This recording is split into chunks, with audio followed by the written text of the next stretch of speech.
Hi, everyone. Sorry for the wait.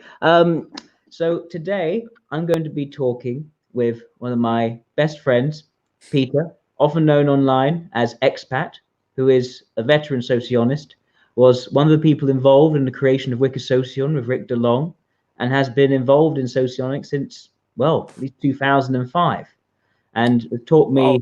much of what I know about socionics, certainly. So I thought today would be a good opportunity for him to share some of his wisdom, some of his knowledge, and also specifically talk about a time when he actually met Grigory Reinin, who is known for originating the Reinin Dichotomies. So, Peter, how are you today? Not too bad, thank you. Yeah, I'm doing all right. Just excited for discussion. And how did you meet Reinin? Okay, I mean, without getting too much detail, right? But he happened to be in London Mhm. for an event. I think his main reason to be in London was related to computer science, which I think is now his other professional occupation, or at the time. Yeah. And a Russian friend of mine who was involved with the socionics community, she was in contact with Reinin, and then she asked Reinin if she offered to ask me if Reinin would be inclined to meet me for a chat, and he said yes, Mm. and he just and he was going to spend time with other members of the Russian community on a picnic just at near just at the slopes of the Royal Observatorium in Greenwich, Mm. and he said, okay, maybe you can talk on the boat trip from I think it was Embankment to Greenwich. So we go on the boat together, and on the boat it was a Yeah. summer, so it was quite pleasant thing to do. And on during this journey from Embankment to Greenwich, which takes what half an hour, some 45 minutes, something like that. Yeah, not long. Yeah, and then we had a chance to chat. But he was there for relaxation, and there was another person there who not interested in socionics at all. So I did ask him a few questions, uh, and he very kindly responded. But it wasn't anything like a very deep conversation. Mm. But he let me take a look at the English book or English version of a book he was writing, Mm. and uh, and that gave an idea of his views on socionics, or at least as they were at the time. Okay. And I know you contacted me if you wanted to clear up perhaps some misconceptions about Reinin's position on his own dichotomies and socionics. Yeah. By the way, I mean, obviously, to make it clear, I'm Mm. the only person who can talk accurately about what he thinks is himself, right? Mm. But since he's such a person which let's say with some impact, Mm. um, I think it is useful to say what I think his position is, not only from what he told me, but from Mm. what was in the book I took a look at. And the misconception, I think there is a. I mean, I don't know how prevalent this is today, is because I'm out of touch with what's being discussed now. But there, in the past, there have been suggestions by others that Reinin's dichotomies would an alternative, or that they would even overrule what you'd call classical socionics Mm. based on Model A or variations of Model A, Yes. right? And that and there has been quite a few and there studies or proposals from people of not really thinking about Model A or about or even relationships, but just trying to focus on the how the Reiner dichotomies operate. Mm. And especially, I think people who have a more inclination to like more complicated mathematical models, Mm. because the Iranian dichotomies, they are more prone to that. Yeah. And now my conclusion from talking to Reinin and from reading what he wrote, and actually from even from listening to an interview with him, which there is an interview on YouTube. Yeah. If you Google Gregory Reinin, or if you search Gregory Reinin on YouTube, you access that interview quite easily. I would say that actually Gregory Reinin, he is what you'd call a classical socionist. He pretty much operates in terms of the 16 types and the relationships and the quadrants. However, at the early points, when he was still in contact with Auschwitz Augusta, he had this idea for the dichotomies, and which I think came as a suggestion. And he proposed, okay, these dichotomies is something that he thought or suggested would exist. But I haven't seen evidence that he gave that more importance than what you'd call classical socionics, and I certainly haven't seen much work. And actually, this is something I asked him directly. I asked him first whether he, when typing a person, he would use these dichotomies rather than other methods. Yeah. And he sort of shrugged and he said, no, he uses a lot of methods or based on a general impression of the person, etc. And he didn't really elaborate a lot on these dichotomies, right? He just said that is something that he had suggested at the time, and that he put out there because he thought there was something to it, right? But he certainly, to the people who might think that his dichotomies present an alternative to more conventional view of socionics, I can say, I think I'm very fair in saying that that's certainly not his view. I mean, even from this interview on YouTube, you can see that wasn't his view.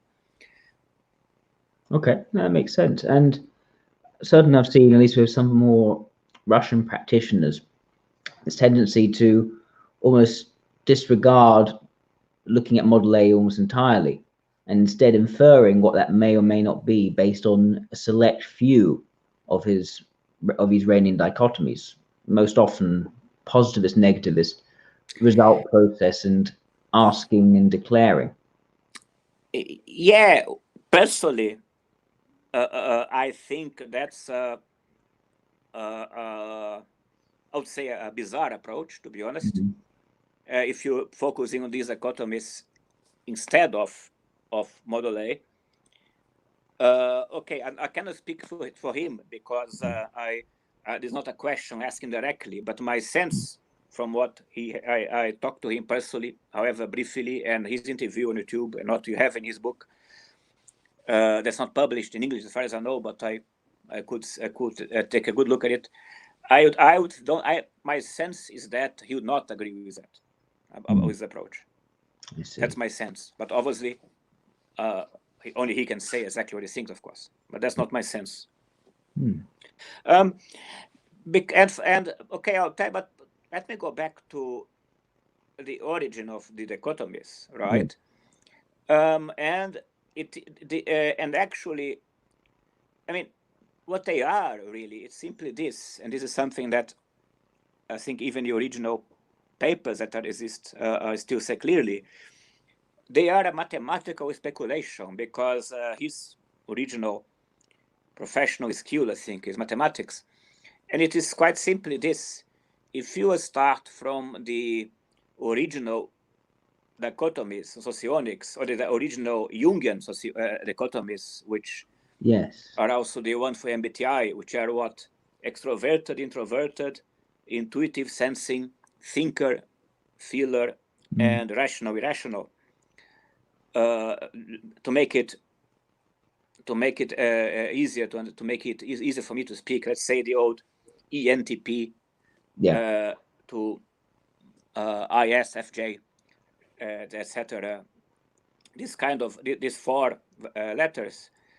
He basically say, okay, if you mathematically extrapolate how many possible combinations you can have in terms of groups of in terms of two groups which ones you are each. And for instance, then if you have combinations where you just change the final letter, or if you mix up the letters, or if, for instance, one just give an example. For instance, one is for instance, the wielding optimate dichotomy. Yeah. This is simply obtained by putting ET types on one side and IF types on one side. Yeah. So again, you basically you isolate two variables, the E and I and F and T, and you put them to the side, right? And in this case, it does that with two numbers. If you go, for instance, to carefree and farsighted, that's putting EN and IS types on one side.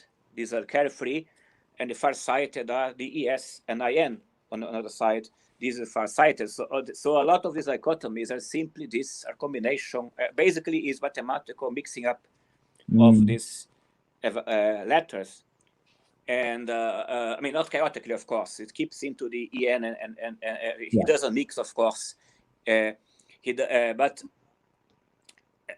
basically, if you start on the assumption that you start with this the E and I and N and S and T and P, T and F and J and P, what dichotomies of combination of two you can reach, and that's what he arrived.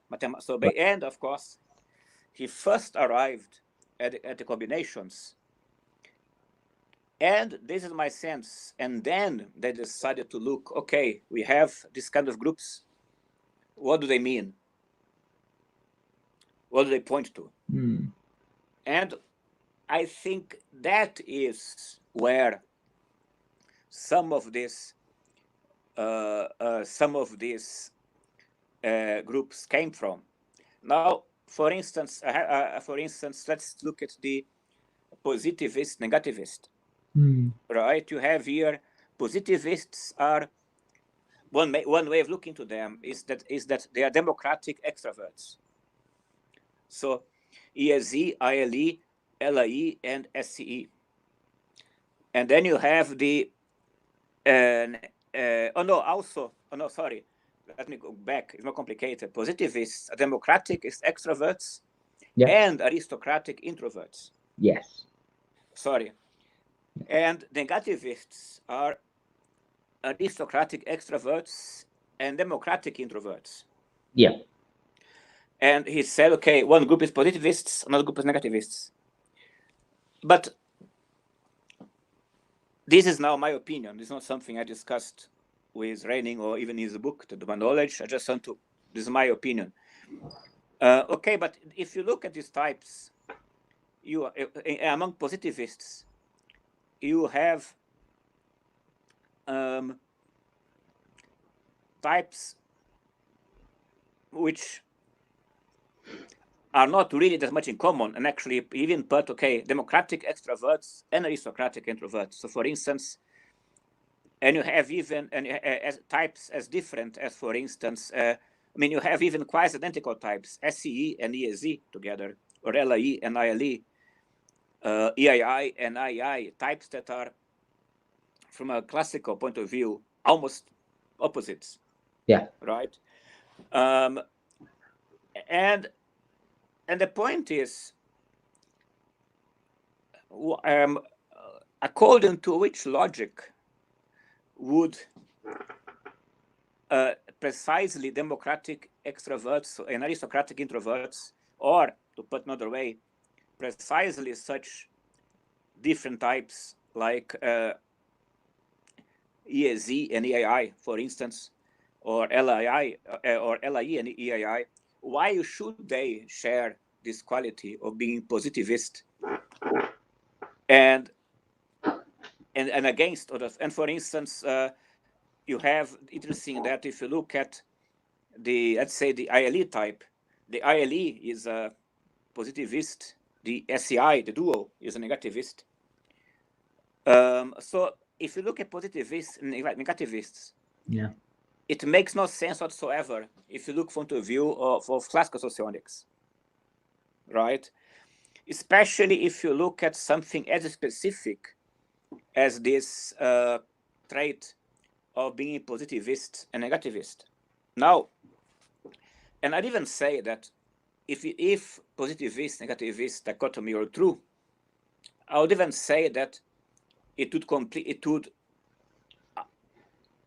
contradict even what classical socionics, if it was true. Yeah. I mean, I think this is certainly most clear when it comes to dichotomy like strategic and tactical. Yes, yeah. Where often the descriptions they give seem to contradict what one would imagine based on the dichotomies making it up. So inert contact with intuition or sensation. Correct. And for people who are watching, maybe I can go to that to actually show what I mean. Correct. No, I have here a list, for instance. Good. Yeah. The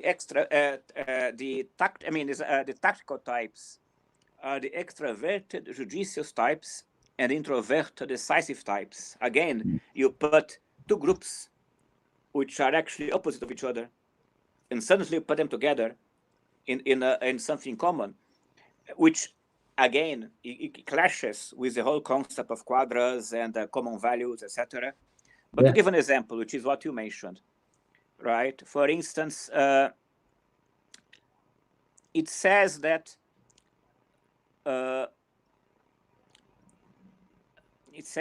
the extrovert decisive types are strategic. Yes. That includes the SCE and the SLE, right?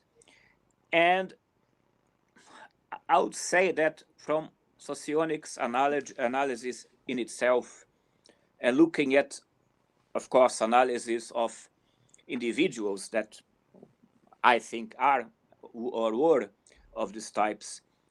But under other definition, these types are more tactical than strategic. Yeah. Because I would say that one of the defining characteristics of a F leading type, the SCE or the SLE, is precisely to take decisions, very quick decisions based on the moment. Yeah. As if life was literally a hunt or a battlefield. Yeah. So you cannot be strategic, you have to be tactical. Yeah. And it doesn't mean, of course, to make it's something which we all know, but just to make clear for other people who are listening, it doesn't mean, of course, that an individual of SLE or SE cannot think strategically. Of course they can. Everybody can think everything. But their first instinct, their strength, is to be more tactical than strategic. Because strategic, the way I understand it, is okay. You think on the longer term. It is more about longer term plans, while the tactical it's not even short term plans. It's basically about you decide in a moment flexibly. Yeah. Actually, Mike Tyson, I think he came with a very good phrase describing how a tactical type, tactical type, not in the sense of Reinin, a person of a tactical inclination would look at strategy. He said something, I'm paraphrasing, but he said something like, everybody has a plan until the moment you are punched on the nose. Yeah. No, exactly. Right. And I think that's pretty much how an SLE or an SCE, they will mostly tend, they'll tend to scoff at people who make very long and especially very long term and very detailed plans, right? Okay. And of course, so but the point I'm making is that if you, in order to make the tactical dichotomy be consistent with classical socionics, I think you'd have to twist the definitions of what tactical and strategic mean. Exactly. Or twist what these types are like to make them meaningless. So this is for me this is already something that And the point I'm making, right? One of the points I'm making, when I was looking into this more closely, I was thinking, okay, maybe my problem is that I'm just not understanding these dichotomies precisely. Maybe someday somebody will explain it. And I had some vague hope that when I met Gregory Reinin himself, that I would get at least a beginning of this kind of explanation. Yeah. But I never got one. No. Right? So it's not as if, for instance, in his book, one might think, oh, but his book is a very deep definition of what these dichotomies are and why they are more important for understanding socionics than the classical Model A or variation of Model A. But never got one. And in his book, he doesn't really get deeper into his dichotomies apart from what is already pretty much out there. Yeah. Right? So my view is that the dichotomies are something that he suggested could exist because mathematically they, quote unquote, should exist, and never really got back to it. I have another comment, then I'll let you. But for instance, if you look at the positivist, negativist dichotomy, among negativists, you have the ILI, and the ILI is the most classical or the most stereotypical negativist type, right? The critic, right? And also the SCI, and the SCI maybe not as much as the ILI, but the SCI, I think, also tends to have some of these traits. So my suspicion is that having found these divisions, Reinin and Ashra, they look at the lists and they're trying to imagine, okay, what do these groups have in common? And I think based on some of these traits, like for instance, okay, the ILI and the SCI, they are different types, but they share these traits of being a critic. And perhaps looking positivists, and they look at the LI and the ILE, for instance, who tend to be more positivist types. But that's what they have in common. But I don't think that it really applies to every type. For instance, I don't see that the LSI type, the real life LSIs, are particularly positivistic, right? Or that the IEE is a negativist. Do you really can say that the IEE is a negativist in the sense that the ILI is from experience, right? So that go on, sorry. I say that in general, the idea of saying yes to things, or the idea of actually looking to say no to things, it aligns so much better with extroverted and introverted intuition. Yeah.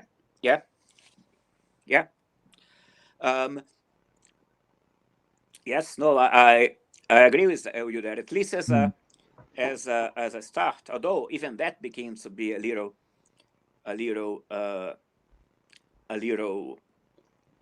strange, because among negativists you have the EIE, who also have extroverted intuition in the same position as the LIE, for instance. And we know that some of the very enthusiastic, innovative entrepreneurs, people like, well, to just mention a few, people like Steve Jobs, for instance, we think they are EIE. They're not particularly negativists, unless, of course, again, we have to dilute or twist these definitions or stretch them to a point that they start losing their meaning. Unless, I repeat, somebody would come up with a very precise explanation or empirical evidence or an analysis. For instance, I wish there would be somewhere an analysis explaining precisely where they see the negativist trait on an EIE or an SLE, for instance, or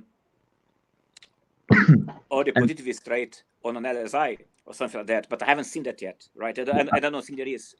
Now I've seen people try to justify the negativism of EIE by comparing it to an ESE, but that only works one way. You'd then have to show how the EIE is still negativist compared to the LIE. and that's where it sort of falls down. I just wanted to just go back quickly to tactical strategic, just because I Sure. think it's more wrong even than you've set it out to be. Okay. So Okay, go on. I'll read the definitions of tactics and strategy. Well, typical characteristics of both. So tactical type, say an ILE, or what's more absurd, an ILI or IEI. It says they focus on methods and manipulate them with goals unsettled. Goals are defined by and modified to fit methods. Prefers to expand options. Doesn't like to have too few of them. So not only is this completely contradictory towards the IEI and ILI in terms of expanding options, they don't want to refine options down to those which are most meaningful. They don't leave their goals unsettled. They're always trying to have their goals as the first thing, the long-term outcome. And perhaps what's most bizarre about this is that this dichotomy is most directly worked out through inert and contact. You know, how firm or how flexible the use of the information element is. So to say, therefore, that so tactical types are meant to have inert intuition, so inert introverted intuition, so quite firm focus on long-term outcomes. How then would they say that goals are defined by and modified to fit the methods? That is directly contradicting that inert contact. So not only does not fit the types, and it's absurd to say an ILI is tactical, while an SE is strategic on the more superficial sense. But yes, even the characteristics they're describing, they directly contradict the function dichotomies used to deduce them, which suggests that they seem to be placed on with almost no rhyme or reason whatsoever. Well, I have to say that when these dichotomies were suggested, which is very early on, and again, that goes back to Reinin discussing that with Austria herself, I'm not sure that by that time they had already got into the level you're mentioning about the inert and contact. That's something else, because I don't know when that was developed. I don't know. Actually, I don't know if that comes from Augusta herself. I'm not sure about that now. Interesting. Well, a good question about function dichotomies, where exactly they came from. I have, but I know something else. Let me. I have to confess I'm a bit rusty, but what you mentioned about tactical and strategic and the goals, doesn't that overlap with definitions of result and process? There is that potential for overlap, depending on exactly how one describes result and process. Some people describe them as left or right or involutionary, evolutionary, which seems to be more nuanced than simply a focus on the process or focus on the results. Because tactical, it does sound like process and result in the lay sense. But if we were to type in process result and make a socionist, we can take a look at the characteristics of these. So let's take a look what they say about that.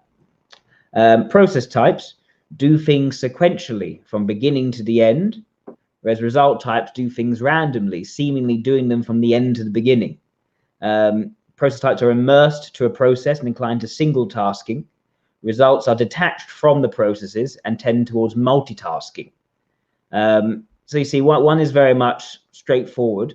The other one is sort of all over the place, so starting from end result and working their way backwards. So there is a little bit of, I can see how they can sort of align with process result in a lay sense, but I think it's more about how you go about working rather than your priorities. Okay, so that is why, maybe that's also why the left-right definition, maybe it is a bit weirder, is maybe less confusing than the process result one. Yes, although I do find that the process result dichotomy is a harder one to deduce out than tactical strategic. Yeah. Well, what I have here, what I'm reading, is that one way of looking into it is that result types are alpha and gamma rationals and beta and delta irrationals. And again, I mean, you go back to this upside down thing, you group together alpha and gamma rationals. Okay, alpha and gamma rationals has something in common. Yeah. And beta and delta irrationals, but then you lump them together as if they have something broader in common on a more, I don't know, meta aspect. Can I jump to another one now? Yeah. For instance, another one that I find that goes against a little bit of classical socionics common sense, if you will, is the carefree, far-sighted one. Yeah. Because, okay, carefree are ENs and IS, and far-sighted are ES and INs. But that would mean that, for instance, that LSIs and ESIs in particular are carefree types. And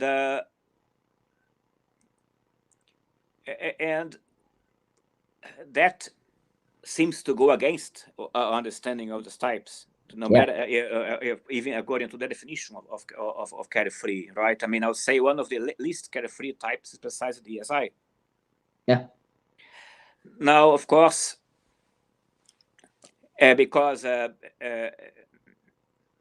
I mean, so I don't know. So basically, I for a long time I tried hard to make sense out of it, and I realized that it didn't seem to fit together, unless again, and of course, it is very possible, as some people have suggested or tried, to build a completely independent form of socionics based, having as a starting point these dichotomies, which is okay, of course. People can have whatever model they want, but then it's very difficult to make that consistent with not only the theory but also the practical analysis of the classonic types. And what I would think is impossible, unless people prove it otherwise, is that you start with types which have to fix this dichotomy, the fit dichotomies as defined, but they still make the classical socionics based on relationships work.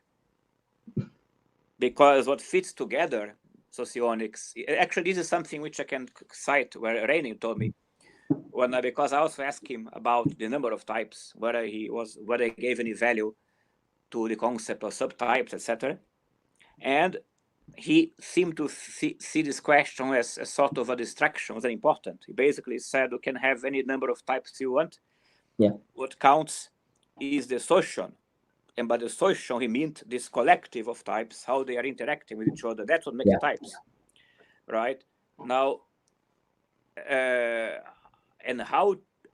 of course, the Reinin dichotomies, as they are defined, as we have them everywhere, they don't seem to be concerned with that at all. With the social, as I say, with how the types. It is not, I mean, for instance, it's not even clear that carefree and far-sighted types should complement each other or get along with each other. Yeah. For instance, right? It's not defined how these groups should, or this type should this group should interact with one another. No. Obviously, in many of these groups, dual types are on opposite groups. Yes. In some of them, then the same group. Oh, so obviously, that's not what is going on. Sure. Well, carefree far-sighted, they are always in the same group, but so are conflictors. Yes. Yeah. So obviously, it's not central to the concept of. No, it's not. It's not really important for the intertype relationships. This dichotomy. No. No. Yeah. And of course, I mean, we could go through others, right? But for instance, another one that seems to be very difficult to make fit with class socionics is the constructivist, emotivist one. Right? And anyway, no, I have to go into detail, right? I mean, it doesn't seem to go. Of course, now there are some dichotomies which fit very well with classical socionics, but they do because they're quadra-based. Right? For instance, judicious decisive. This is essentially based whether you have extroversion sensing or extroverted intuition in the quadra value. Then you have Mary and Sirius, also known as subjective objective, which only means that if you have extroverted thinking or extroverted feeling on the quadra values, or introverted feeling or introverted thinking in the quadra values. So these work to a large extent, but because they are the precisely ones that are derived from or consistent with classical socionics, whereby of those one I do find a bit dubious is the aristocratic democracy, aristocracy democracy one. Yeah, I just wanted to say, looking back at Mary Sirius, I find that the typical characteristics that are written are, again, not actually very good. I think the reason why this dichotomy has become a lot more useful for us is because we've looked at it and we've made more sense of it in terms of how it fits in with the quadras. So instead of Mary Sirius, which again, they're not good names. The idea that, for instance, an LII is going to be more merry and an IEE is going to be more serious doesn't really make sense from a superficial level. From a typical characteristics level, it says that merry types are good at noticing emotional background and perceive the emotional aspect, particularly fun, separate from the activity. Well, the good at noticing emotional background, that's not going to apply very well to an LII. It will apply much better to SEEs and LSEs. SEs and IEs, which are described in Sirius as bad at noticing emotional background and do not separate the emotional aspect from the activity. So, as I say, the dichotomies are done poorly here, but the difference is we put in a lot more thought and we had an idea in terms of what the quadras are like.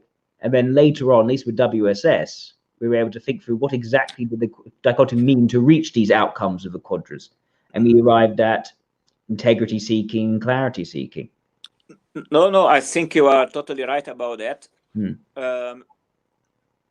And of course, if you look at, but I mean, this also goes to show, right, how if you, although I am a big fan of looking at quadras, as you know, it also shows the difficulties when you look at specific things at specific types, and especially regarding the sixth and the eighth function. Because that, for instance, in the case of the IE, right, the IE has values extroverted thinking, and extroverted thinking is the sixth function, which is what the mobilizing function, or some people used to call it the hidden agenda. And of course, an IE would probably prefer to be more focused on the sixth function, as we all do. However, the IE's easiest inclination is to focus on the eighth function, which is extroverted feeling. And anybody who has interacted with an IE knows, can see that an IE in day-to-day behavior tends to behave more like the extroverted feeling tends to is more visible mostly than an extroverted thinking. However, when you go to the sixth and eighth function, it's always difficult because depending on the individual. So typing somebody by the focusing only on the sixth and eighth functions is always tricky, because you can get contradictory results depending on situation or depending on how much the person has decided to focus on the sixth, etc. Yeah, I mean, telling them apart is far better if it's longitudinal rather than any particular point in time, as you did with the Donald Trump analysis, how Donald Trump grew from a focus on extroverted logic to extroverted ethics. But as he grew in confidence, he moved from the taking for granted to the more rewarding risk of extroverted ethics. Yeah, I mean, that'd be a yes. That's yes. When you say longitudinal, you mean across that last time? Yes. Yeah, no, yes, I agree with that. And surely it is something very difficult to spot from just a casual interaction, or even yes, actually, people who feel themselves in a position of self-esteem, so to speak, or in a phase of their lives where they feel confident in self-esteem, they tend to sometimes they can get drunk by indulging themselves into using their sixth function. Yes. If you're going to go to analysis, if you yes, a good example would be Caligula, if he was an EIE, indulging in bullying people with extroverted sensing, right? So, yeah. And but yeah, that's pretty much what you said. So, anything else that we should focus on, Reinin? Well, I always find that asking declaring to be one of the most far off ones to get to. Yeah, I mean, actually, but that's the problem, right? I mean, if, for instance, I have here a definition of asking declaring. Yeah. Askers are alpha, beta intuitives and gamma delta sensors, which again, I mean, according to sounds nonsensical. Yeah, exactly. And the declaring types are alpha, beta sensors and gamma delta intuitives.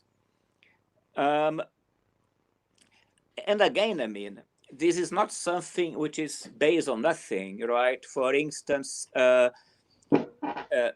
when talking, when talking on real life with EIIs, for instance, I often notice their inclination to be more like the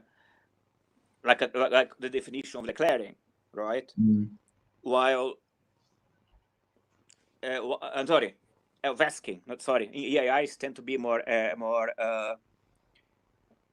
actually no. That's for talking nonsense. That maybe in my experience, EIIs tend to be more ESCA types, but that goes against the very definition. Yeah.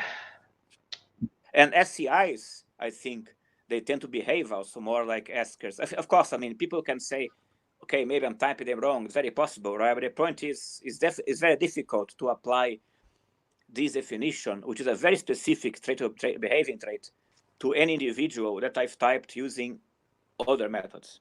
That's all I can say. I mean, I would say that at least with some types, probably with the ILE, these tend to match up more. I think that people tend to see ILEs as askers. I know, for instance, Peter, you're probably more of a declarer than an asker. You do tend to monologue, and I tend to be far more open to other people just interrupting what I'm saying. And so, yeah, I think that it might be the case that with his Reinin dichotomy thought, does this fit the ILE? Yes, in which case it'll fit all the others as well. And I wonder if that might be the case. At least for me, when I'm looking at the Reinin dichotomies, most of them do apply to me.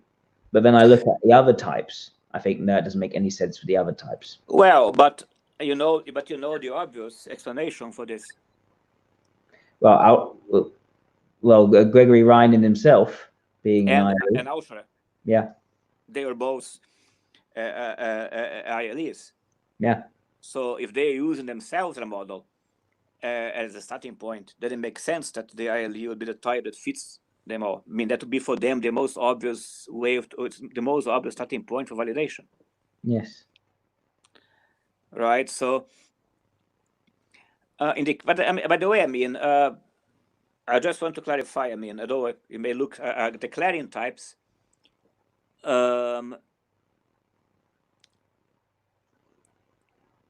yeah, I mean, it's not about monologue. I mean, but they it's more about a more specific.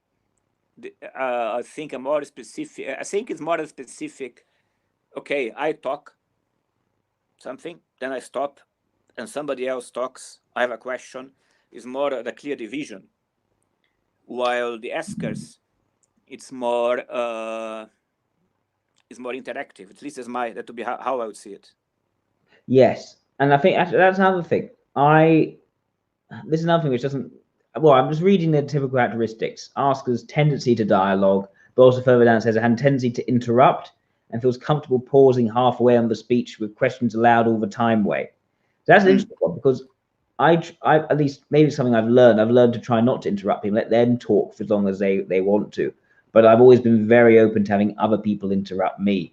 So no, I think on the whole, I never get annoyed if someone interrupts me when I'm speaking.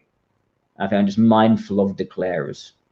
But yeah, it is a complex one. I think it is this idea of interruption more so than needing monologue or needing dialogue. And it's the idea that people should have interaction on the conversation being made while it's being made. Yeah, because monologue, I mean, okay, monologue has a slightly negative connotation, because monologue seems to imply that you are just talking and you're not interested in what other people are saying. Right? That's a monologue, right? Which of course is not what I do or what I'm doing right now.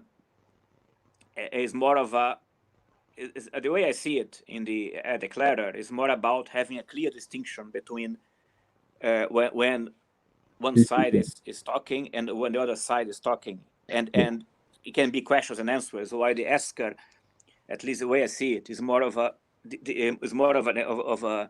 an interaction. Yeah, I think that makes sense. But I wouldn't. I'm not sure how that could be explained. If it could be explained, I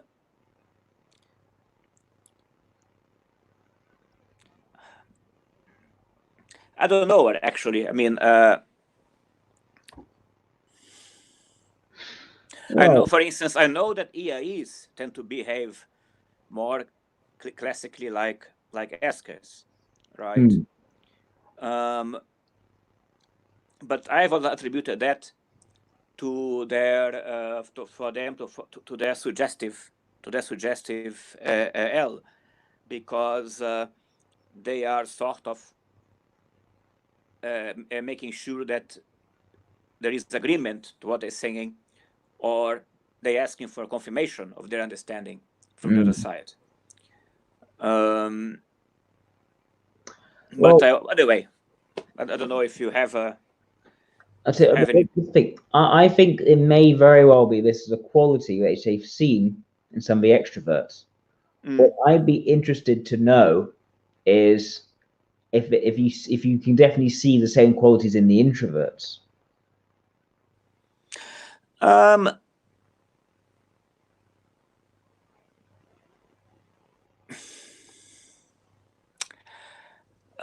Not fitting the definition, right? Because in my experience, I think, for instance, I think SCIs tend to behave more like askers in my personal experience, right? Which goes against, and again, I mean, I see the so-called asking behavior more related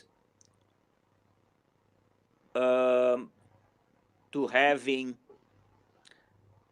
introverted thinking in the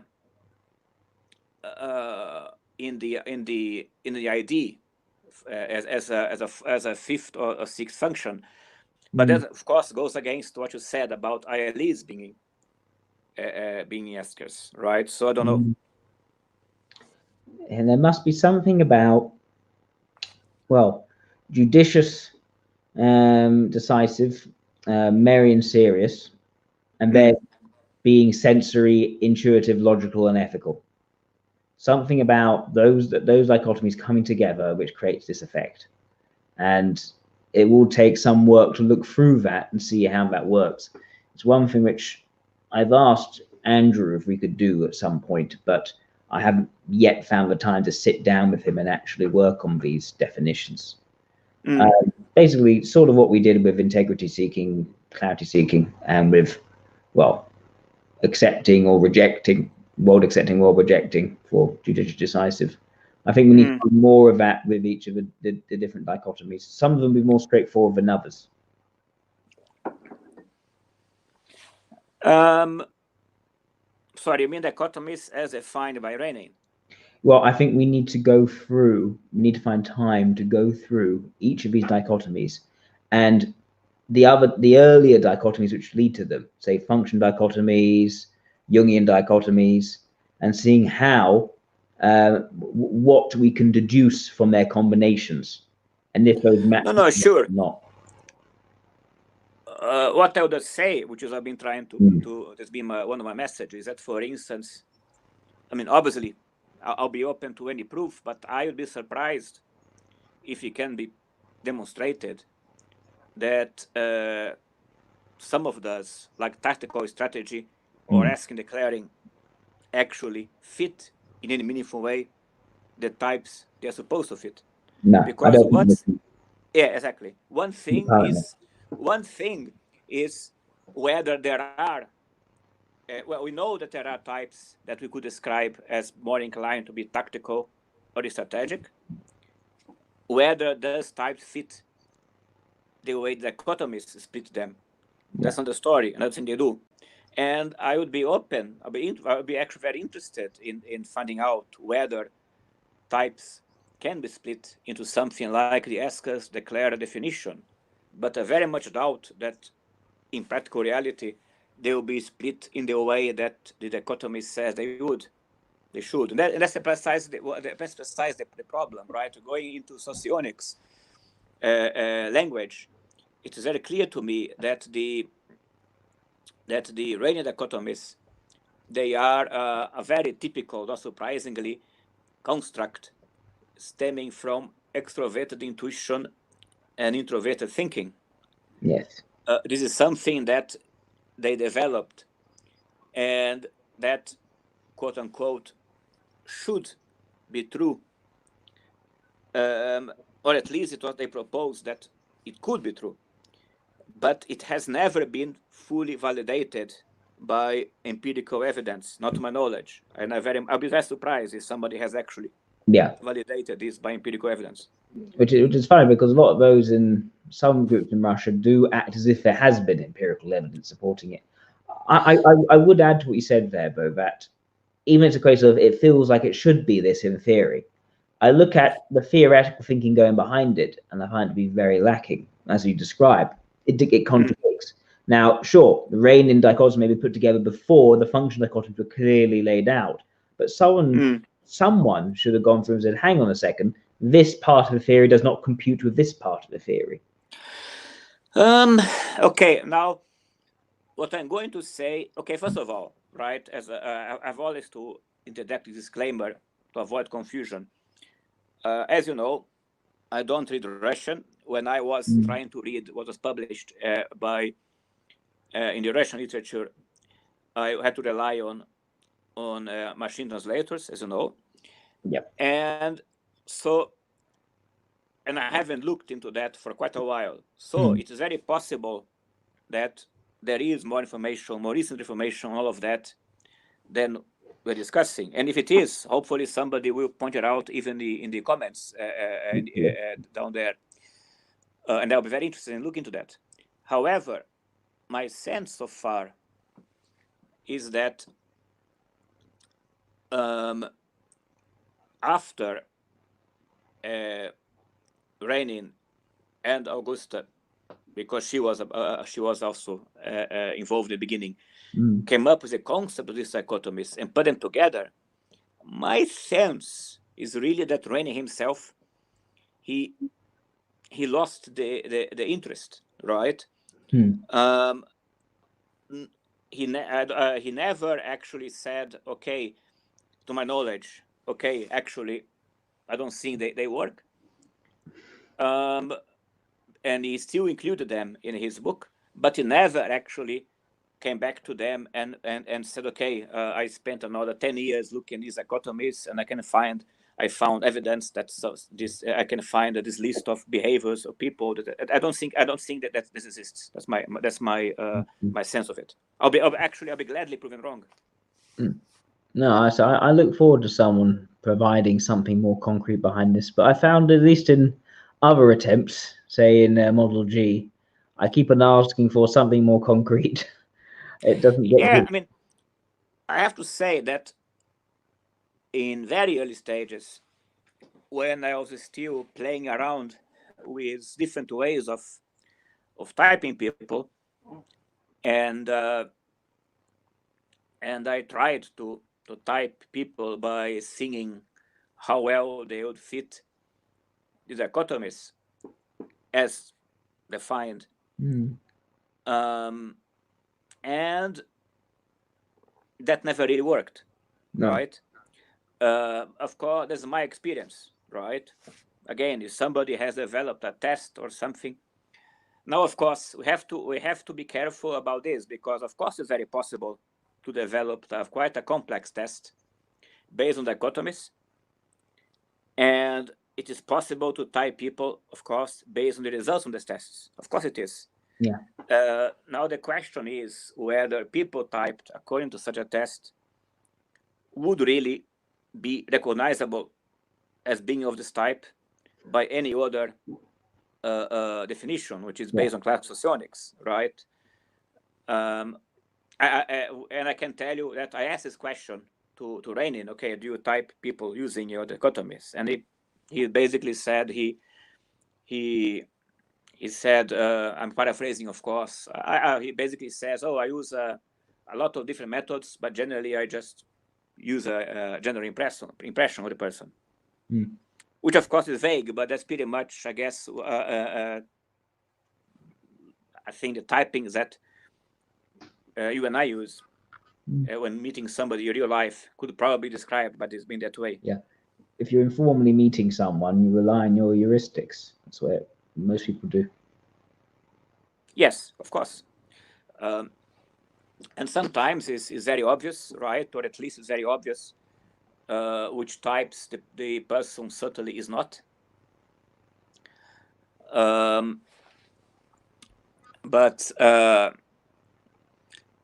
at the end of the day, it's a general impression. Yeah, makes sense. It's been just under an hour. I want to know if anyone who's watching has any questions for Peter. Anything at all. I'll just let people know if you want to ask any questions, proceed to write some. I'll see if I can ask them to Peter while we're going. So that's good. Yeah. Oh, by Peter, what we're doing at the moment on our group is we're actually having a new set of votes on who we want to be icons for the new cover photo. We've already decided on a new set of names, like inventor and who? Oh, in World Socionic Society, we voted in the new names for the types. Yes, I got that. Yeah, and we want to now do the same thing with like the famous figureheads for each of them. So they're having lots of polls going at the moment, which I have to check later. And another thing we might not have found out is that we've started up a whole load of new meetups around the US, but I still need to get down to doing one in the UK, in London. But all right, hopefully early December. Okay, but what kind of a name is that? Which name did you say now? So we settled on inventor for ILE. Inventor, okay. Yeah. Entrepreneur for LIE, so that's an old classic. No one seemed to disagree with that one. Guardian for ESI. Nurturer SEI. Nurture for ESI. Nurture for ESI. Nurturer, yes. For SEI. SEI, yes. Okay, yeah. Yeah. The host for ESE. Okay, yeah. The analyst for LII. Yeah. Icon for EIE. Icon for the EIE. Yeah, icon. Okay. Inspector for LSI. Yeah. It was between that and enforcer. People preferred inspector. I mean, an inspector in the sense of being a policeman, which is also an enforcer. Yes, it is. They're both an enforcer and someone actually applies things to scrutiny. And yeah, it is. It's a detective. It's a law enforcement. Oh, by the way, sorry, go on. Do you have any more? Oh yeah, Conqueror SLE. New one is Mystic for IEI. Yeah. Now, interesting ones for SCE and also IEE, complete new ones. Opportunist for SCE and Explorer for IEE. I like those, although of course you know that opportunist has a has a negative connotation to it. The SCEs didn't seem to mind, but Ibrahim said, "I don't like." The person who didn't like the SCE name was Ibrahim. He said, "I don't like the negative connotations of opportunists," but the SCEs didn't mind.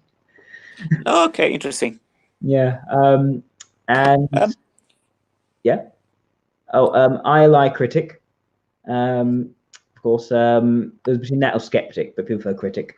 LSE practitioner, EII counsellor, and SLI craftsman. Yeah, I mean, but without, these are all very conventional names. I mean, most of them are identical to the classical ones, right? Except that the SCE used to be what? Used to be politician or ambassador. Yeah, and we didn't. Politician didn't really work. It's just the idea of a politician is not, and now is not what it may have used to be. It's no longer the sort of negotiator with the Lyndon B. Johnson style.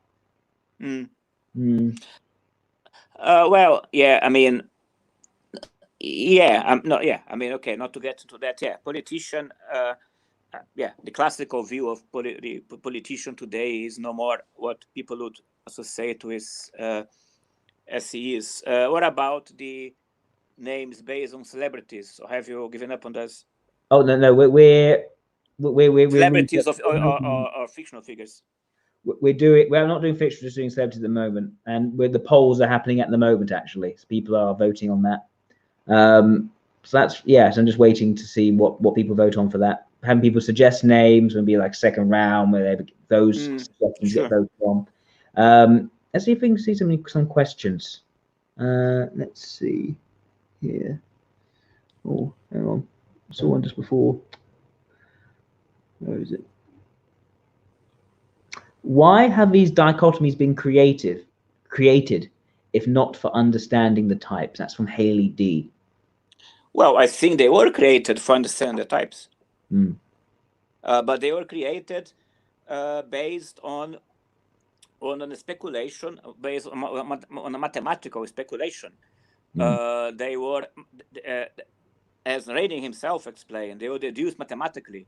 Basically, if you have the four dichotomies, original ones, which is the E or I, N or S, T or F, and P and J, which, by the way, those are not even associated directly with the early stage of development of socionics. If you have this four original, if mathematically you can mix them up and separating in every possible combination of two groups, and those are the combinations that this exercise led to, right? So they were created for understanding the types. My understanding is that they were they were, I have to say this, in my understanding, my opinion, they were okay. I don't want to say failure. They haven't been validated enough, right? They were a theoretical exercise, which, so far as I know, has failed to be validated by actual observations of individuals. That's pretty much it. Okay. But the motivation was, of course, to understand the types. Of course, they were. Yeah, that makes sense. Now, Fate is asking, what information element makes someone fall into these dichotomies? For example, Fate Wind is asking what information element makes someone fall into these dichotomies? For example, with asking or declaring. Well, yeah, but it depends, and that's besides the point. That's besides the point. The only dichotomies that are directly traced to information elements that we can spot in classical socionics are, for instance, Jack, ask me, for instance, judicious decisive. Yep. These are related to having extroverted sensing, introverted intuition on one side, or extroverted intuition and introverted sensation.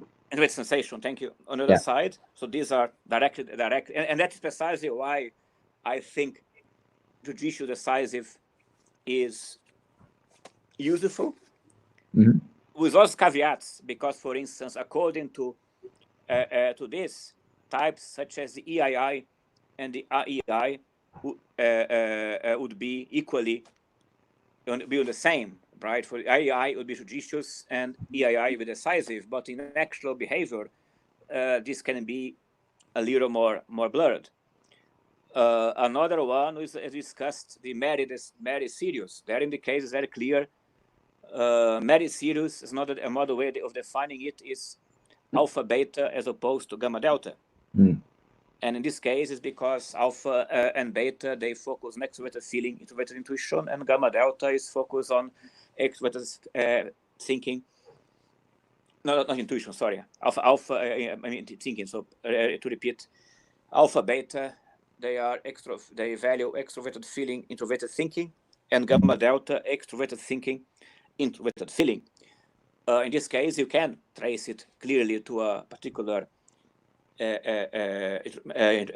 information element now. But if you look at what we're discussing, the ESCA declarer, for instance, no, I mean, this is far more complicated, right? Basically, because they were not derived from specific information elements. They are derived from a mathematical combination of the original four dichotomies, the ENTP versus ISFJ, for instance, to make it simple.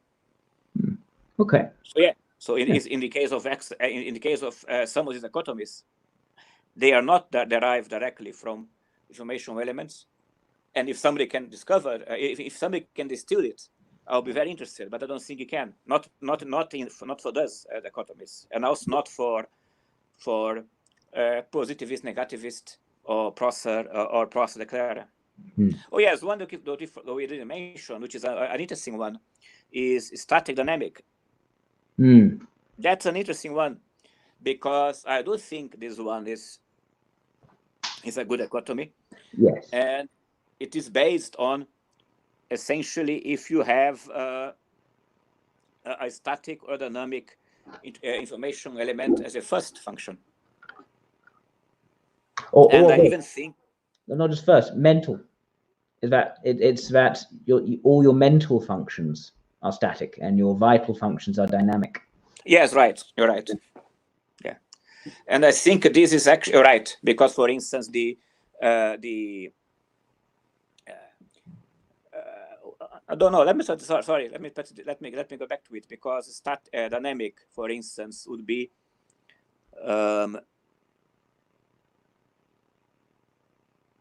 dynamic would be, for instance, the extroverted feeling, extroverted thinking, and the introverted intuition, introverted sensing, correct? Yes. Then to the old element definition about being internal statics of fields or external dynamics of objects, that's what it means. Yes. So I'm not sure now about the definition.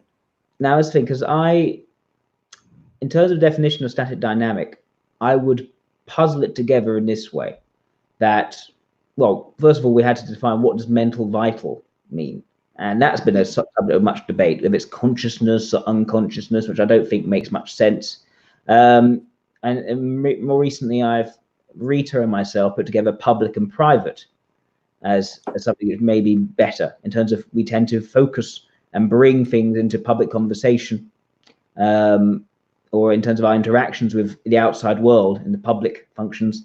But for the private functions, we do this more for ourselves. We don't draw so much attention to it. Now, when it comes to that plus static dynamic, you could have a situation where a static type is someone who draws more public attention or sees in terms of their interactions with the outside world in a more fragmentary, more fixed or fast changing manner, rather than a continuous flux. and ways of viewing things in the continuous flux, something which they see more, reserve more for themselves. They don't draw so much public attention to it. But that sounds very convoluted and strange. So it's not it certainly hasn't given me a satisfactory level of clarity yet. Maybe it's just seeing things in terms of a reductionist sort of way, where things be broken down to its different parts, or seeing things in terms of a holistic sort of way, where things are sort of part of an overall contributions, detractions, without any particular parts moving together. Okay, I have no comment, to be honest. I have to think about it. I mean, my approach to stack dynamic was more like the last time I talked about it, really. It was more about the more conventional one, so that static, and of course, to make a long, actually be careful, because obviously we cannot know how other people perceive reality. We can only know how we perceive it, obviously, or sometimes not even that. We can only try to have a sense of how the people perceive reality by the way they react to it. Yeah. And in my experience, for instance, to make it, I use MBTI terms to make it easier. In the case of between EJ types and IJ types, so there is I think there is a clear sense that the former are dynamic and the latter are static. Right. In the sense that the latter, they have more abrupt approaches to how they view things related to their first function, whether it, in the case of LSIs, for instance, whether it is logical concepts or beliefs, etc. And in the case of ESIs, for instance, how they approach relationships is more like something which has an abrupt a step, while in the case of dynamic types is more like and in the case of going back to the other ones, for instance, the IP types, which has ILIs, SCIs, IIs, etc., they also have this quality where they seem more to drift or to flow from one perception, one belief from the other. And I think that is the way I understand that. And about being private or public, I mean, okay, I think it's a much complicated question. And of course, the most confusing one, maybe, or at least intuitive, is the extrovert, the rationals, the EP types, because they are static. But of course, in that case, and maybe that's why you mentioned that, because you are such a static, is that they are static, but they are statics that keep challenging this state. They keep they are statics that seem to be bored with being static all the time. Do you see what I mean? Rapid, quick changes from one thing to the next. Correct, but abrupt change. But it is still in jumps or in jumps. Not like in a continuous flow. Like so that's there to be a difference between an LSI or an ESI who is static for a long time, whatever long time means. Yes. And then has a jump from one comes to the other. And I think a difference is that the LSI and the ESI or the EII, they would prefer, actually. I think if they were asked, I think they find these jumps unpleasant. I think they'll prefer not to have these jumps. Yes. While the other statics, they are provoking these jumps all the time because they don't like being in this static status. They would rather shift from one to the other. That's my sense of how they go about these things. And that makes sense, because that sets things up for conflict. And they should be. Introvert and extrovert static, for instance, should be set up for conflict in terms of temperament. Now, So yeah, one having a promotion of changing across in an abrupt way, a promotion of abrupt change, and the other a discouragement of abrupt change, and wanting the things to stay the same.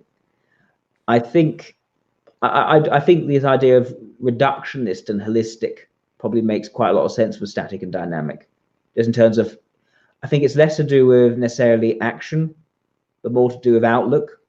At least knowing my fiance, she likes to take a very sort of holistic view towards physiotherapy. It's all about these multiple things coming together to promote the health of the individual.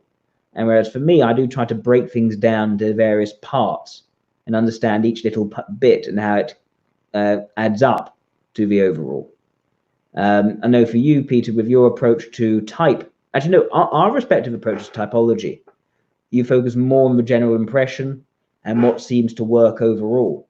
Whereas for me, I got far more caught up in the dichotomies and trying to deduce them out. So in that respect, I do think that reductionist and holistic probably maybe the right way to go with static dynamic. Yeah, but do you know? Okay, but do you understand why I have this approach as different to yours? I think it's because at the end of the day, it's the specific idea, theoretical purity of a function are less important compared to what actually works and is relevant to typing. Yeah, but that's correct. The reason is the following, right? Is that I think my reason for that is following, is that it's already uncertain. Any typing is uncertain. Any typing is uncertain, right? All we can do is to reduce this uncertainty as much as we can, until, for practical purposes, we are certain of the type, right? And if any type is so for if I'm not even 100% certain of a particular typing, which is we cannot be, then it becomes more difficult to look into these specifics that you are talking about when you go into this more fine tuning of the models. Another example, for instance, let's say, as I discussed earlier, for instance, with the 6th and 8th function, an example, even if I am reasonably certain that two individuals are the same type, you still can look at variations of their focus. One of, for instance, let's say an LIE, one that is more focused on extroverted intuition will appear more of the typical researcher type, the typical NT type. One that is more focused on extroverted sensing will make a slightly different impression. Aristotle versus Augustus. Which is the one, sorry? Aristotle and Augustus. Yeah, for instance, right? And of course, some people would try to address this by making a model based on subtypes, right? Then of course you have subtypes based on 2 or 3 subtypes, or even more, etc., and variations thereof. And the way, and that it is maybe useful, but for me personally, I prefer to have an understanding. Okay, I focus on what seems to point to the type. Yeah. And I accept that within the type you have these variations, because to come to your earlier example of, unfortunately, Donald Trump, and we don't seem to escape talking about Trump these days, is that yes, I think the types, the 16 types, are unchangeable. If you are one type, you are that type. But in the case of Trump, we can see a very distinct difference, that when he was a younger man, when he started to become a public figure, and he was essentially a real estate guy, he was much more focused on extroverted thinking and quite cautious on extroverted feeling approach. Yeah. And as he got older and he moved more to becoming a reality show guy and a politician, etc., he moved far more into using extroverted feeling. But of course, he's still the same individual, and he's still the same type. And if he changed, he evolved, or he devolved, whatever, from being an SLE who was more focused on extroverted thinking to one that is now focused more on extroverted feeling, which is still understandable according to Model A. I mean, he was he felt, let's say, one could say that he was more insecure, so he was focusing more on his more comfort zone, which is the 8th function, and later he was more comfortable. He felt more secure to use the 6th function. And going back to the original point we're discussing, yeah, but so I think it makes, to me personally, makes more sense to keep this in mind, these variations, than to try to apply a model which goes into more detail, because even Model A, which I think corresponds reasonably to reality, is still a model. Yeah. Right. And as you know, I mean, I am an engineer, and in engineering we use models all the time for practical purposes, right? You know the old expression rule of thumb, right? Yes. You know where that comes from?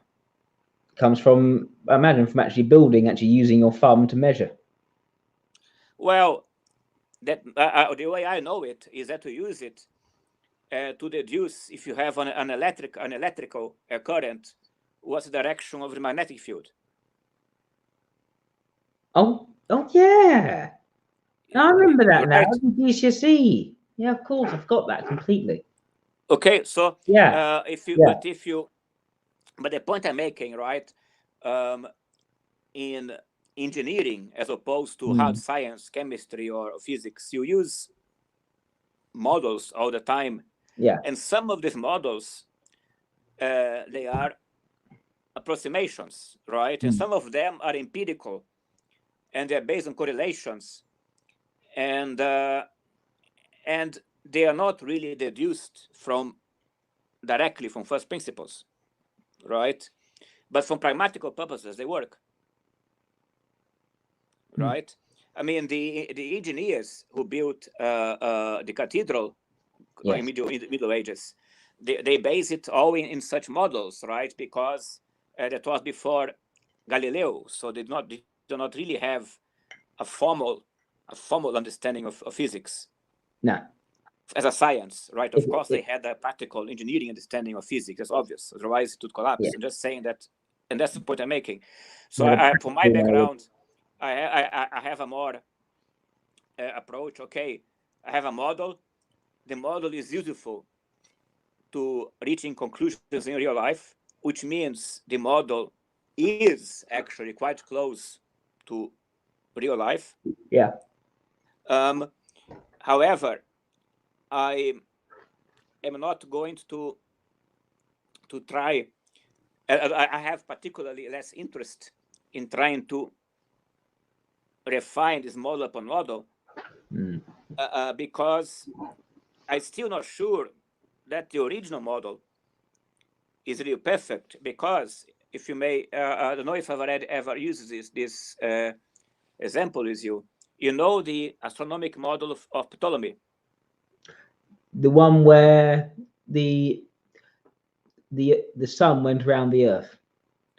Yes, but not only that, right? The Ptolemy model explained with mathematical precision why the planets seem to do this. The elliptical rotation, do you mean? Sorry? Do you mean an elliptical rotation? No, look, okay. This is getting a bit esoteric, but let me explain what I mean, because it's related to my point. If you look at planets in the sky, right? I mean, the stars, they're all moving in one direction, Yes. And they remain they don't move between themselves, the actual stars, because but the planets in our solar system, if you look at the orbits, they are called wanderers in ancient times, because if you look at the Mars orbit or Jupiter or whatever, it seems to along the year it seems to go in one direction, then it seems to go back, and then back again. So he came up with a mathematical model for explaining why and how the planets moved while the stars didn't appear to move. Yeah, no, but the real explanation, the real explanation is simply because this is an illusion caused by the relative positions of the Earth going around the sun like this, and the other planets also going the sun like this, but when they are in different positions around the sun. So if you both Earth and Mars are orbiting the sun, so the Earth is already doing this. So Earth is already doing this. And Mars is still doing that. So from the point of view of the Earth, it looks as if Mars is going back and forth. It's not. It's just relative to us going around the sun. Yeah. Correct. But it's an illusion. However, right, what Ptolemy did is starting from the preset assumption that the Earth had to be static in the center. He put together a complex model based on what he called epicycles, where each planet had a mini orbit attached to the main orbit around the Earth. Okay? Yeah. And it was these epicycles, which was like a wheel mounted on a wheel. This is of the main orbit was a big wheel around the Earth. And you had a mini wheel attached to this orbit, and the planet to look around this. Okay? And that explained, and this movement of the Mars going back and forth was actually a planet on this mini wheel. You see? Yes. Now my point is that this model based on epicycles, right, was obviously incorrect, did not reflect the way the stars and the planets really move. Nevertheless, with that model, they could predict lunar eclipses. They could predict exactly when a planet would be aware. Even so, the point I'm making, the model was so mathematically precise that it could predict reality, even if its concept was completely wrong. You see what I mean? No, I see what you mean. You see what I'm trying to say with this? Yes, it fails due to Occam's razor. It's not actually factually true, but it can be used instrumentally to make reliable predictions. And from the point of view of people trying to understand, to predict eclipses, or try to use the planets to understand the time or whatever, or its calendars or whatever, it didn't matter so much if they reflected the actual reality. It mattered that it worked. You see what I mean? Yes. So obviously, if somebody would try, and actually some people did try, that is why this model was abandoned. People realized it was rubbish. No, not rubbish, but it didn't work. If people tried to fit this model to reality, time would come, as did come, and they realize, okay, no, it doesn't really work. So the point I'm making is right now, I am not that concerned whether trying to understand or find out whether model A is the old Ptolemy epicycle model, or if it was already the modern Kepler model. At the moment, I'm concerned on just trying to find out trying to use it in a particular way. You see what I mean? No, I see which is why these very model-focused fine-tunings, they are not my focus. Doesn't mean that. However, if somebody who could refine the model and it be proved that it works, okay, that would be great. Yeah, exactly. I think at least from my perspective, it does need refining. I think it does need a close, fine-toothed comb look through each of these dichotomies to see if they actually deduce the later parts. I would expect if we were to do that, the model could work better. If it doesn't, that's probably a bad sign. And well, maybe you'd find out that, okay, it's not working, but then you find out that indeed model A is not really the is actually was going in the wrong direction. Maybe that's the problem. Yeah. Sure, but then you'd have to find. Sorry, go on. And that'd be the perfect impetus to actually adopt a more sophisticated model, a model that does make it work. Well, sophisticated. Well, yeah, maybe not sophisticated. That's not the right word. A more useful model, more helpful model. No, wait. You know that the model that replaced Ptolemy's model Was less sophisticated. Far the less. Kepler model, yes. Yes. In many ways, you can call it is less sophisticated. Yes. So that's my point. Yes. Right. Its strength wasn't so much on being more sophisticated, was because it was true. Yeah, true. And Occam's razor's simplicity helped it to become true. Which again, I mean, maybe, which is another indication why maybe following this logic is an indication that if you have to choose that model A or variations thereof, like as we discussed, the wheel of Kalinauskas, would seem to be truer than the Reinin dichotomies in isolation, because the latter are definitely more complex from a Occam's razor perspective. Yeah. No, exactly. Peter, I have just a couple of more questions. Sure. So, one from Vlad.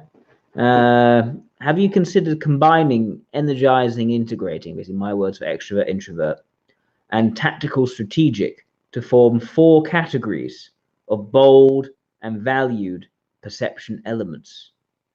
I haven't considered doing that, but what do you think? I haven't considered that, and I would have to take to. I have because as I explained, it is not. This is something that you and Vlad would like to focus on. I haven't, but it sounds something we could look at. Okay, I think that's worth looking at in the future. Very true. So, any other questions? If Jack, if you write this down, then I'll take a look at it myself, because I have to refresh some concept to think about it. Okay, let me write it down now. Actually, hang on. Bold. Hang on. Energizing plus tactical, strategic.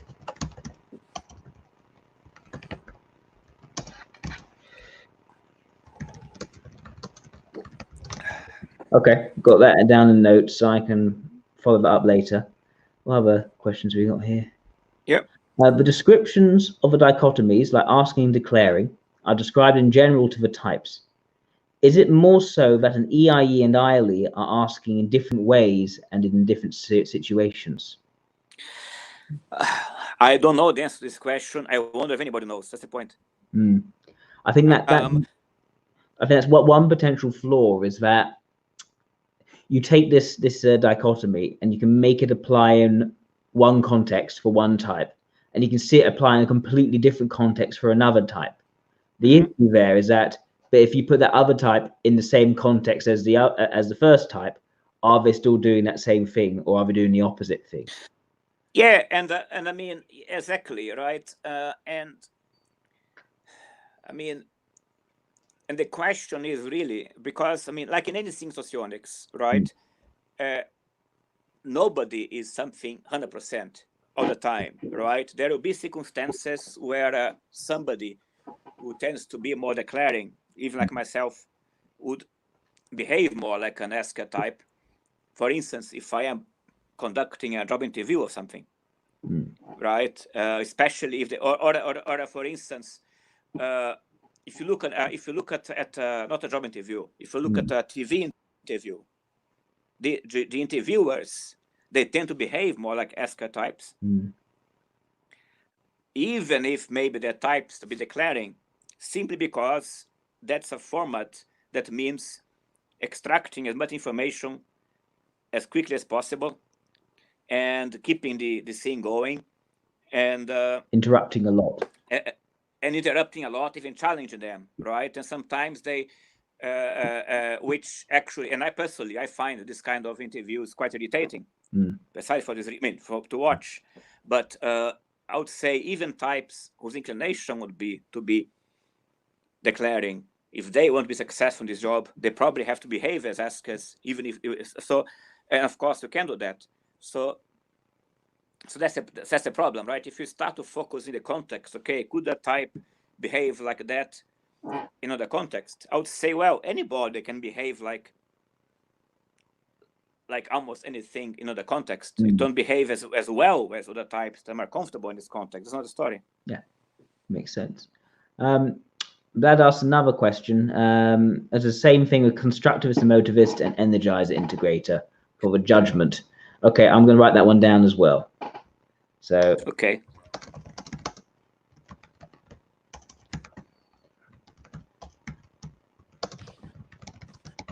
Okay. Any other questions? Let's see. Do you believe it is useful to think about? Oh no, he says this. Okay, I would also like to add that I'm working on a paper on information metabolism, framing the IMEs as mathematical functions that transform psychological input into output.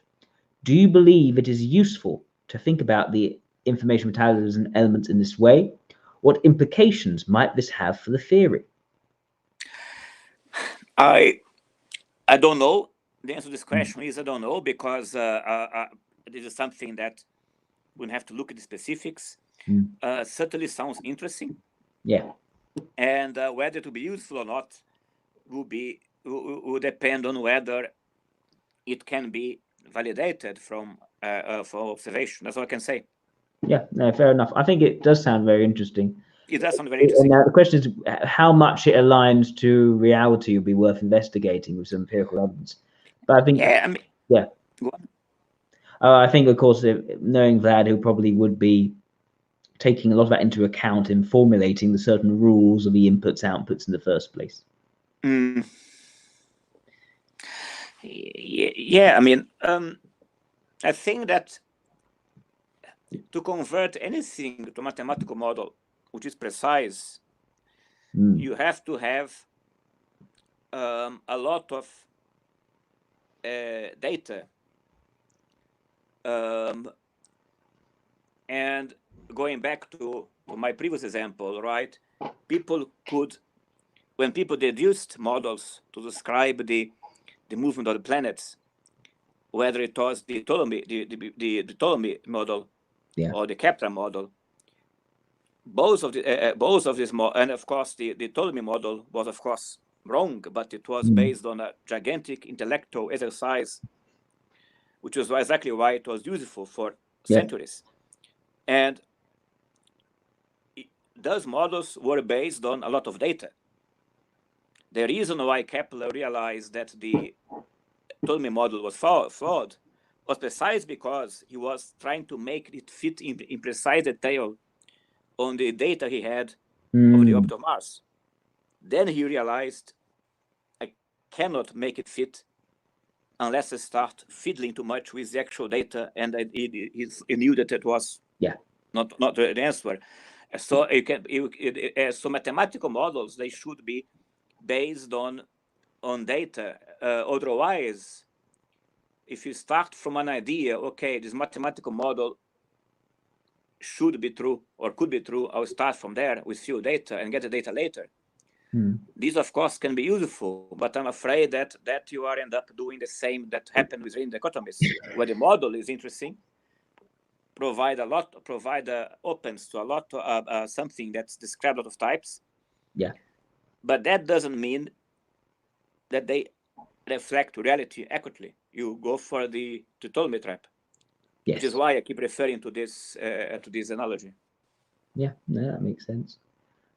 Retro Gamer 71 says, interesting. Mental and vital containing static and dynamic qualities. What are the qualities?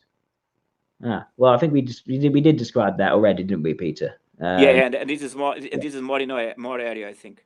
Yeah, more my area as well. Yes, yes. So static dynamics. So in terms of either being unchanging or having abrupt shifts, one thing to the next, a bit like I like to describe it as like glass shattering or lightning zipping from one place to another, whereas dynamic being more like water flowing gradually and in a sort of consistent state of change. I think those are the qualities of static versus dynamic, and how that would show up in the person. Well, either in terms of when they make their decisions, if it's a continuous transformation, or if it's abruptly changing one's mind, or refusing to change one's mind and preserving the integrity of one's position. And I think that can also show in one's mindset in terms of being more reductionist or more holistic, breaking things down towards its respective parts, or seeing things in terms of the overall effects, and not really putting in those clear distinctions. Oh, and Retro Game says, I thought stat dynamic defined the PJ dichotomy only if you are treating it in Myers-Briggs terms.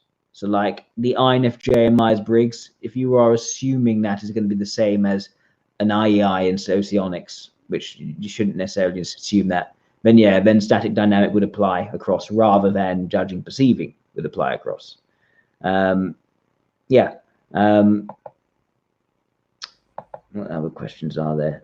People asking someone else a question, not us. Okay. 4 groups or 4 types. What does that posit? This is another one from Retro Gamer. I think is it aimed at us?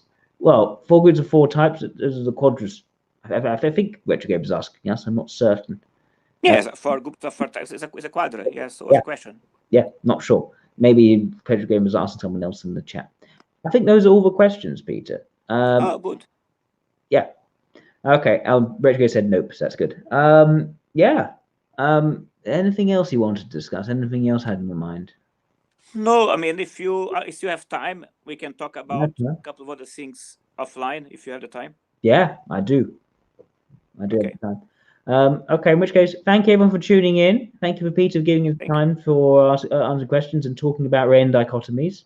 I hope you guys tune in next time for my next talk. Take care. Bye-bye. Bye.